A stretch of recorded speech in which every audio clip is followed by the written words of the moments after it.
Good morning. कुछ questions रह गए थे पिछली शीट के सॉल्व करने के लिए हलो अल्केन्स सीक्वेंस में, तो वो उसको शुरू कर लेते हैं। क्वेश्चन नंबर 6 तक हो गया था। Question number 7 is with me.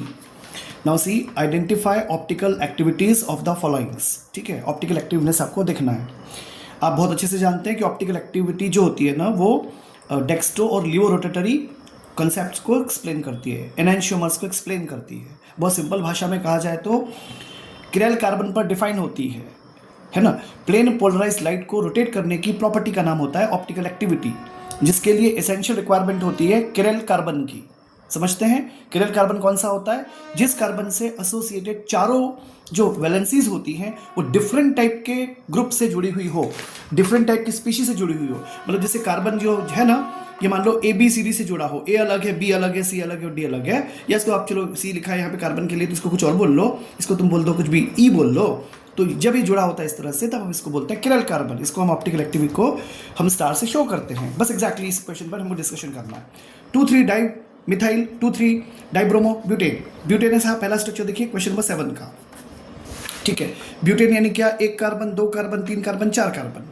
Terminal carbon पर CH3। चलिए क्या बोलना चाहते हैं? 2,3, ये 2 पोजीशन मान लो, ये 3 मान लो, ये मिथाइल, ये मिथाइल, ये ब्रोमो, ये ब्रोमो। M I clear? चलिए ध्यान से देखिए, ये पहला कार्बन, दूसरा कार्बन, तीसरा कार्बन, चौथा कार्बन, दूसरा तीसरे पे मिथाइल और ब्रोमो। चलो इस कार्बन पे देखो, ये CH3 और ये CH3, तो इसी कार्बन पे दोनों CH3 सेम ग्रुप हैं, सेम है, मतलब ऑप्टिकल एक्टिविटी नहीं है।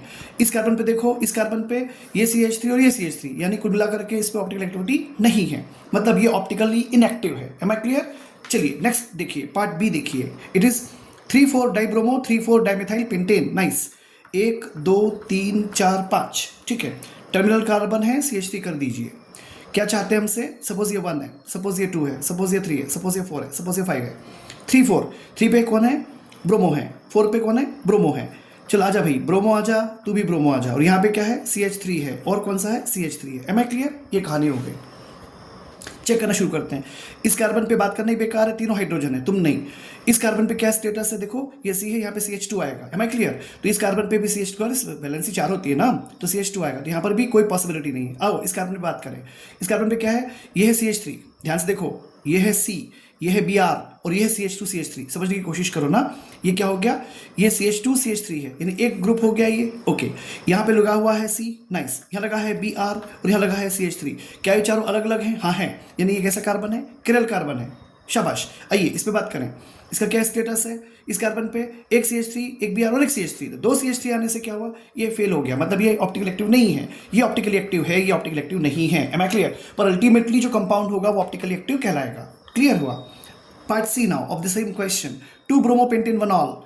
पेंटेन 1 ऑल मतलब कह सकते हैं CH3 हो गया, CH2 हो गया, CH2 हो गया, 2 पे लगाना है ना, 2 पे ब्रोमो लगाना है। और क्या हो गया? CH pentane 1 all. Okay, CH2OH, 2 पे ब्रोमो है, 2 पे ब्रोमो है। ध्यान से देखिएगा। अब इस केस में क्या होगा? एक फंक्शनल ग्रुप है CH2OH। Am I clear? एक फंक्शनल ग्रुप है H, एक है Br और एक है CH3, मतलब प्रोपाइल है। तो एक प्रोपाइल, एक ये CH2OH, एक H और एक Br, चारों कैसे हैं? अलग अलग हैं। तो ये कैसा है? ऑप्टिकली एक्टिव है, यानी ये किरल कार्बन कहलाएगा। इसमें ऑप्टिकल एक्टिविटी डिफाइन हो जाएगी। This was the question number 7। I hope you understand. Now switch to question number 8। Write the major product of the following reactions. ठीक है, ethylene bromide allow to react with alcoholic silver cyanide. Good question, it's a good question, अच्छा question है, ये आपको confuse कर सकता है। Question 8 में पार्ट ए है, ये कहते हैं आपसे एथिलीन ब्रोमाइड है। एथिलीन ब्रोमाइड क्या होता है? CH2 double bond CH bromide है, तो Br है। किससे रिएक्शन हो रही है भाई साहब? रिएक्शन हो रही है इसकी AgCN के साथ, सिल्वर साइनाइड के साथ हो रही। कौन? मीडियम अल्कोहलिक है। शाबाश।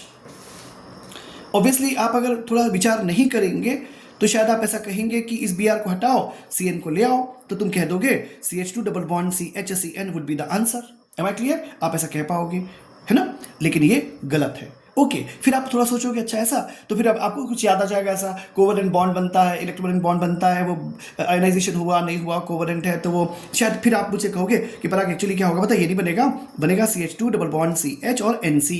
Now it is wrong, again wrong. Okay, अब क्वेश्चन है ऐसा क्यों? रीजन ये है my dear, what is this? This is vinyl bromide, vinyl compound है ये।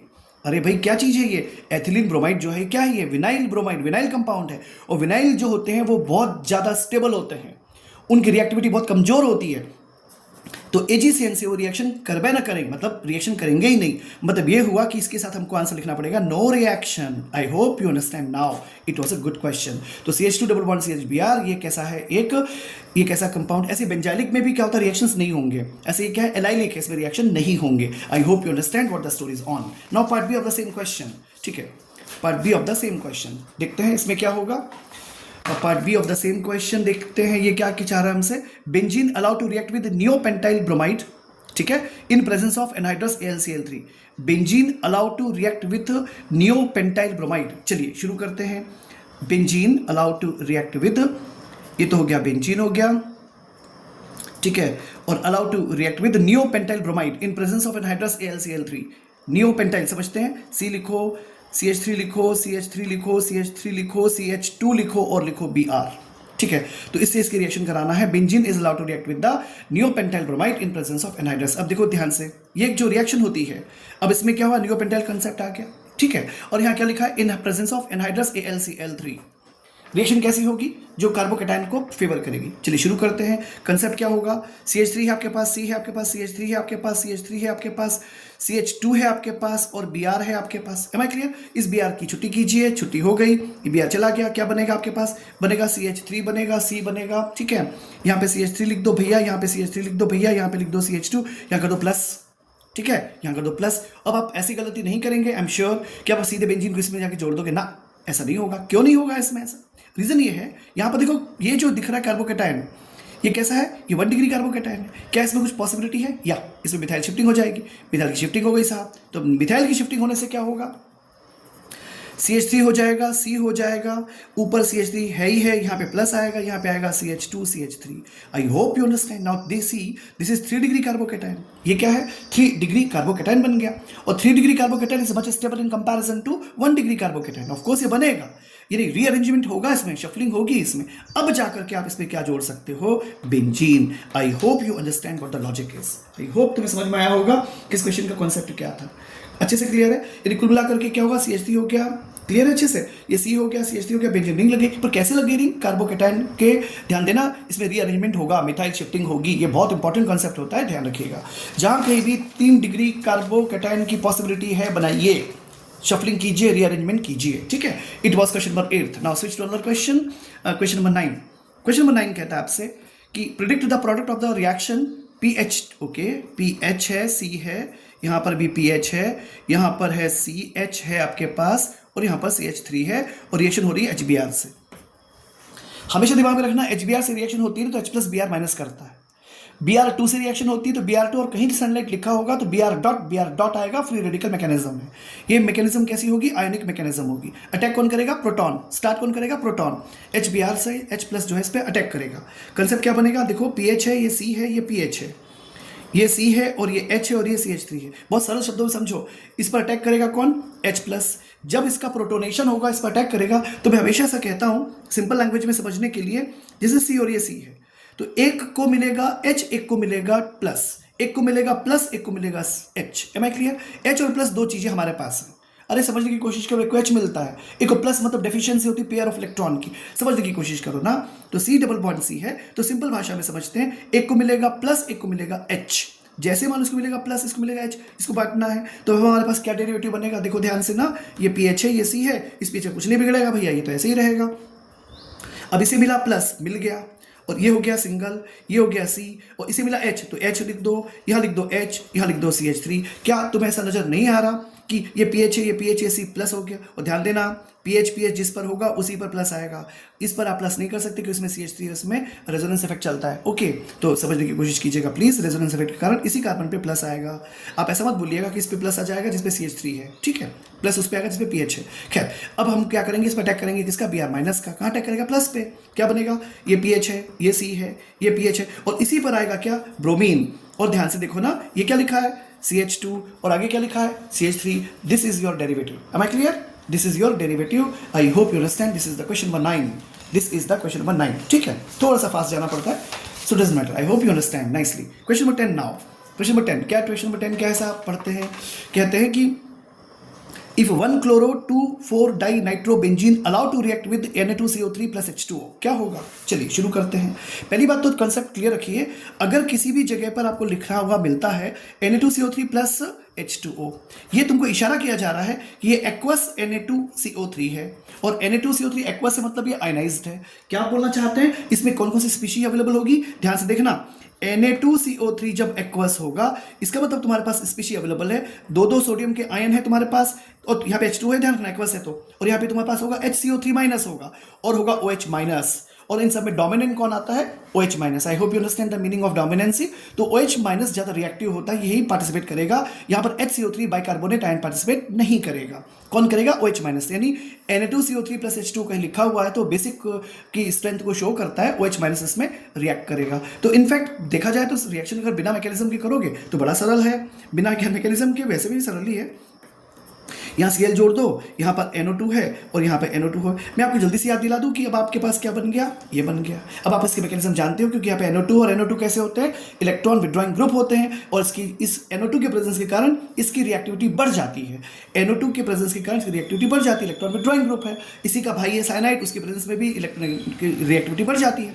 अब OH बेस में क्या होगा? Cl का रिप्लेसमेंट हो जाता है, न्यूक्लियोफिलिक सब्स्टिट्यूशन रिएक्शंस होते हैं। Am I clear? तो यहाँ पे क्या हो जाएगा? OH हो जाएगा, यहाँ पर NO2 हो जाएगा, यहाँ पर NO2 हो जाएगा। इसकी मैकेनिज्म हमने कहीं पास्ट में किसी लेक्चर में हमने डिस्कस की है, तो आप वहाँ पे देख सकते हैं चाहे तो कि NO2 के प्रेजेंस में क्या होता है, आके रेजोनेंस की कंडीशंस आती हैं और स्टैब्लिशमेंट बनता है, स्टेबिलिटी ज़्यादा हो जाती है। Am I clear to you? तो ये सिंपल इसकी कहानी थी क्वेश्चन नंबर 10 की। Now switch to another question number 11। Question 11 कहता है आपसे, what happen when tertiary bromide allowed to react with C2H5ONA ethanol. Okay, question है कि टर्सरी आपसे पूछा गया है, ठीक है। ये क्वेश्चन पूछा आपसे, what happen when tertiary bromide allowed to react with C2H5ONA of course ethanol में दे रखा है, ठीक है। और एक और कहा है 3 methyl 1 butane in presence of HBr, ठीक है साहब। दो कहानियां हैं सिंपल सिंपल सी, ठीक है। इसमें आज मेरे ख्याल से हो पाएगा नहीं, इसके पीछे क्या है क्वेश्चन सी है, ठीक है, नाइस। तो शुरू करते हैं। देखिए, तो पहला क्वेश्चन है, इस पर बात करते हैं। ये हमसे बोलते हैं कि कहाँ गया? टर्सरी ब्रोमाइड है, टर्सरी ब्रोमाइड है, नाइस। बनाते हैं, CH3 बनाओ, C लिखो, CH3 लिखो, CH3 लिखो और ब्रोमीन लिखो। जो आपने कंडीशंस दी हैं लिख देते हैं साहब। क्या बोला? C2H5ONA है, नाइस, ONA प्लस जैसे हो जाएगा। यहाँ पर लिख दो, एल्कोहलिक है, C2H5OH लिख देते हैं, ठीक है। अब ध्यान से देखिएगा इस केस में क्या होगा। ऑफकोर्स अब अगर आप इसको विचार करो, मैं देखो ध्यान से क्या कर रहा हूँ, मैं क्या कर रहा हूँ, ये CH3 लिखा है ना, इस पे इसको कर रहा हूँ CH2 और H। Am I clear? क्या किया? CH2 और H। अब होता क्या है, यहाँ पे माइनस स्पीशी और ये प्लस है, ठीक है। अगला स्टेप में ध्यान से देखिएगा, ध्यान से देखिएगा। इस कंडीशन में because of presence of this C2H5ONA, ये क्या हो गया? सोडियम मेथॉक्साइड है। सोडियम मेथॉक्साइड के प्रेजेंस में क्या होगा? ध्यान से देखना, ये बनेगा CH3, ये लिखा है, ये लिखा C, ये लिखा है CH3, ये लिखा है, और भाई साहब यहाँ से H और ये Br चल देगा। क्या हो जाएगा? HBr चल देगा। जहाँ से HBr बाहर हो गया ये बन जाएगा CH2। मतलब मैंने इसमें से क्या किया? HBr को माइनस कर दिया। Am I clear? समझ में आई आपको बात? C2H5OH का प्रेजेंस होता है केवल एज ए सॉल्वेंट, आपके पास क्या बन गया? अल्कीन बन गया। Am I clear? बस इतनी सी कहानी है, ये तो इतनी सी कहानी थी, ये तो क्लियर हुआ। तो इसका मतलब क्या हुआ कि इसका डिहाइड्रोहेलोजिनेशन हो गया है। क्या में हो गया है? अल्कीन्स में। अब अच्छा, कब होता है और कब नहीं होता, किन किन फैक्टर्स पर डिपेंड करता है, हमने ये भी स्टडी किया है। कब होगा एलिमिनेशन, यहाँ पर एलिमिनेशन हुआ है, कब होगा एलिमिनेशन और कब होगा सब्स्टिट्यूशन, इस पर एक सेपरेट वीडियो कभी बात की गई है, तो अगर आपको उचित लगता है तो उसको देख सकते हो। पार्ट बी है इसका, देखिए पार्ट ए था 3 methyl 1 butane, 3 methyl 1 butane, nice. 3 methyl 1 butane in presence of HBr करते हैं सर। 3 मिथाइल 1 ब्यूटेन क्या बोलना चाहते हो? CH3 हो जाएगा, इसको H लिख देते हैं, इसको लिख देते हैं 3 methyl 1 butene, butene sorry butene होना चाहिए, HBr है तो ब्यूटीन होना चाहिए, हाँ यहाँ पे ब्यूटीन होना चाहिए। तो ये हो जाएगा CH हो गया, तो ये हो जाएगा CH, डबल बॉन्ड हो जाएगा CH2, और HBr की प्रेजेंस में तो ऑफकोर्स प्रोटोनेशन होगा। शायद मैंने आपसे पहले भी बात की होगी, फिर से वही कहानी है, मैं पेज बदल के लिख देता हूँ एक बार। फिर से इसको क्वेश्चन को बोलते हैं, ये होना चाहिए 3 मिथाइल 1 ब्यूटीन है, it is not butane, in fact butene है, मुझसे मिस्टेक हुई होगी प्रिंटिंग में। तो इनफैक्ट क्या होगा, ये बनेगा, क्वेश्चन है 11 का पार्ट बी।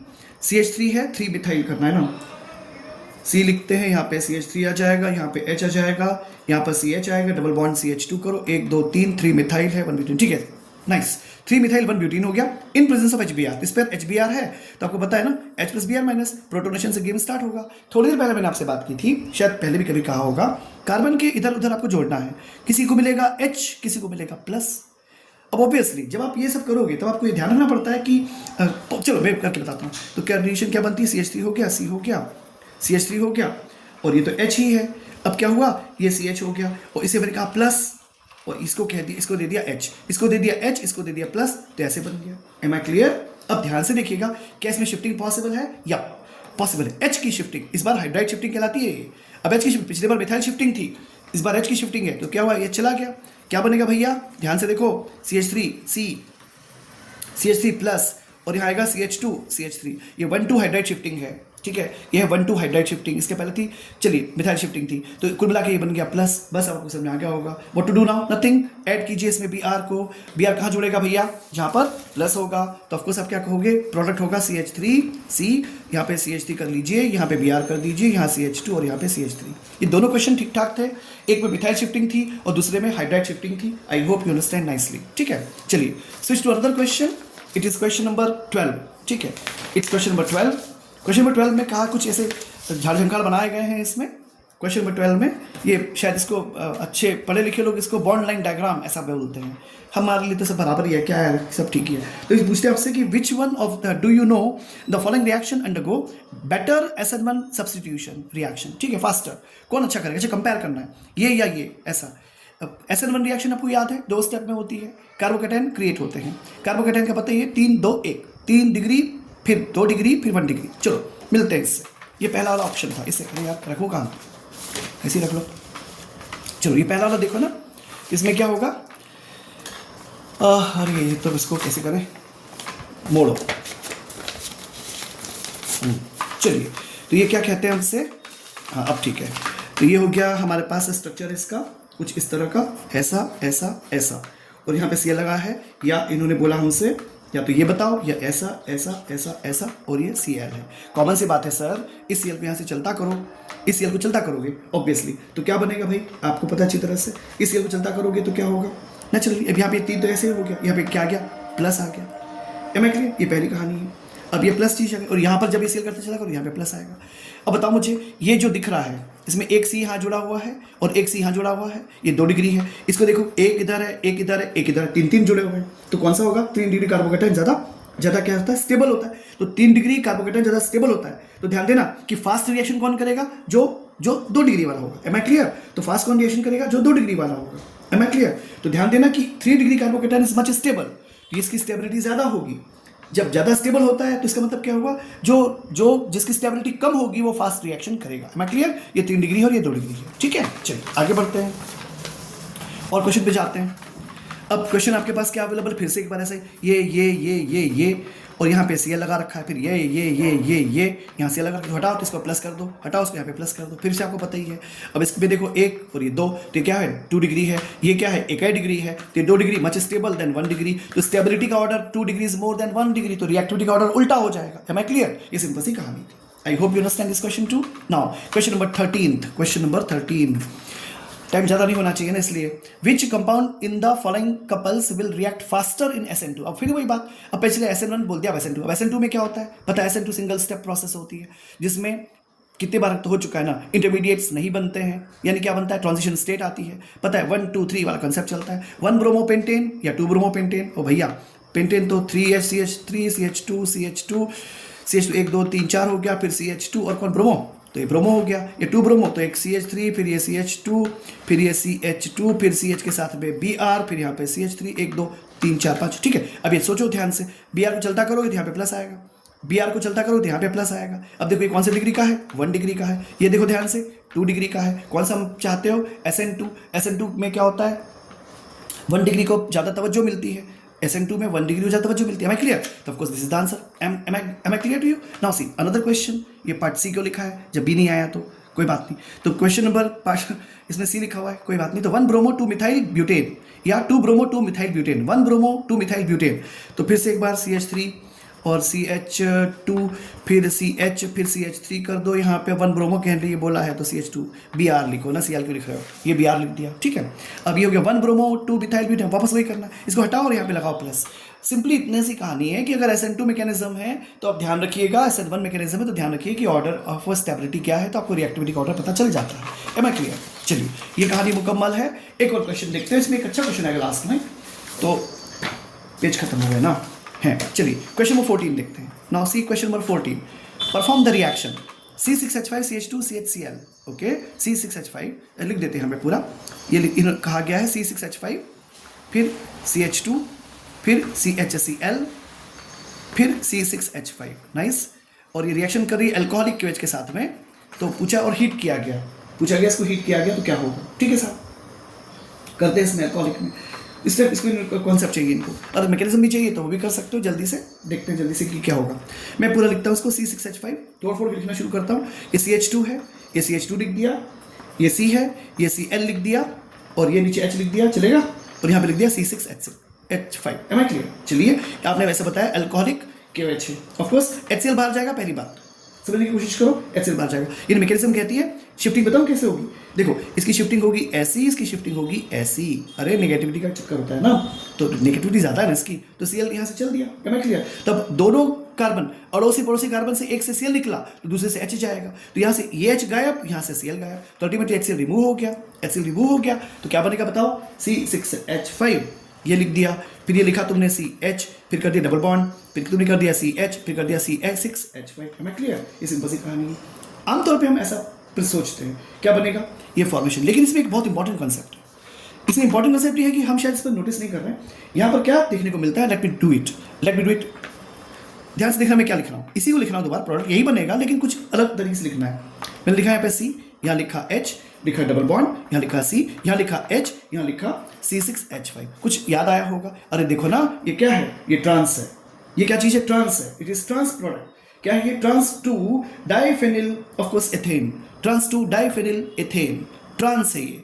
और अब समझ में आ गया होगा दूसरा कौन सा बनाने वाले हैं, C6H5 लिखेंगे, C लिखेंगे, और फिर यहाँ पे लिख देंगे C6H5, यहाँ पे H, यहाँ पे ये कौन सा है, सिस। तो मेजर प्रोडक्ट इसमें होगा जो ट्रांस होगा, ये इसकी ब्यूटी थी। इस क्वेश्चन की इंपॉर्टेंस ये थी, अगर आप ऐसे लिख के छोड़ देते तो आप आंसर सही बताते, पर कुछ तो मिसिंग था। मिसिंग ये है, इसमें ज्योमेट्रिकल आइसोमेरिज्म पाई जाती है, और ये ट्रांस बनेगा इसका major product, this is the minor product. Am I clear to you? This is very very important, ध्यान रखिएगा, इसको हीट करना पड़ता है, ध्यान रखना, ये हीट करना पड़ता है। नाउ लास्ट क्वेश्चन है, इट्स अनदर ब्यूटीफुल क्वेश्चन जो आपको कंफ्यूज कर सकता है। क्या क्वेश्चन कंफ्यूज कर सकता है, which is more acidic, CHF3 या CHCl3? क्वेश्चन है CHF3, question number 15 and last question. CHF3 ज्यादा एसिडिक होगा कि CHCl3 ज्यादा एसिडिक होगा? ठीक है, सोचिए, विचार कीजिए, समझिए। शायद आप ऐसा सोच पाए, बता पाए कि ऑफकोर्स आप हो सकता है कि you may favour CHCl3, and if you are doing so you are right, CHCl3 is correct answer. Okay, अगर आपके दिमाग में है कि फ्लोरीन की इलेक्ट्रोनेगेटिविटी ज़्यादा होती है, exactly this is the reason कि फ्लोरीन की इलेक्ट्रोनेगेटिविटी ज़्यादा होती है, क्लोरीन की इलेक्ट्रोनेगेटिविटी थोड़ी सी कम होती है फ्लोरीन के कंपैरिजन में, ट्रू, पर एक ही फैक्टर थोड़ा ना होता है, एक ही फैक्टर थोड़ा होता है, कई चीज़ें हैं, ध्यान से सुनने की कोशिश कीजिएगा, समझने की कोशिश कीजिए। पहली बात तो स्ट्रॉन्गर -I इफेक्ट होता है फ्लोरीन में रादर देन क्लोरीन, ध्यान दीजिए, स्ट्रॉन्गर -I इफेक्ट होता है फ्लोरीन में रादर देन ऑफकोर्स क्लोरीन। दूसरी चीज़ क्या है, ध्यान देना, CHF3 आप एक्सपेक्ट करोगे कि ज़्यादा एसिडिक होना चाहिए, पर एक्चुअली रिवर्स सही है, मतलब CHCl3 ही होता है। ऐसा क्यों होता है, CCl3 जो बचता है, समझना, ये बाहर हो जाएगा, एसिडिक मतलब H बाहर जाएगा, यहाँ से बचेगा CCl3 और यहाँ से बचेगा CF3 minus, M I clear? तो जो CCl3 है, इसमें बहुत इंपॉर्टेंट कॉन्सेप्ट आता है, इसमें रिमूवल ऑफ प्रोटॉन के बाद में जब स्टेबलाइज होता है तो इसमें d ऑर्बिटल अवेलेबल होते हैं, ध्यान से सुनिएगा, it's very very important. Chlorine में d एटॉमिक ऑर्बिटल अवेलेबल होते हैं, क्लोरीन में d एटॉमिक ऑर्बिटल अवेलेबल होते हैं, तो इसमें रेजोनेंस हो जाता है स्टेबलाइजेशन के लिए। फ्लोरीन में d एटॉमिक ऑर्बिटल अवेलेबल नहीं होते तो इसमें रेजोनेंस नहीं हो सकता, इसलिए CCl3 माइनस जीत जाता है, और इस केस में प्रोटॉन का बाहर निकलना आसान होता है CHCl3 में रादर देन CHF3 के। तो it's very very important to say protonation मतलब ध्यान देना, प्रोटॉन जुड़ना, और डीप्रोटोनेशन मतलब एसिडिक बिहेवियर। तो ध्यान देना, CHCl3 is much acidic in comparison to CHF3। Reason D atomic orbital की प्रेजेंस क्लोरीन में, जो फ्लोरीन में नहीं है। तो ये था इसमें एक और। नेक्स्ट चैप्टर हम शुरू करेंगे प्रॉब्ली कल, परसों, नरसों, सरसों, कभी भी, that would be alcohol, phenol, ether. Please keep on studies. Nice day.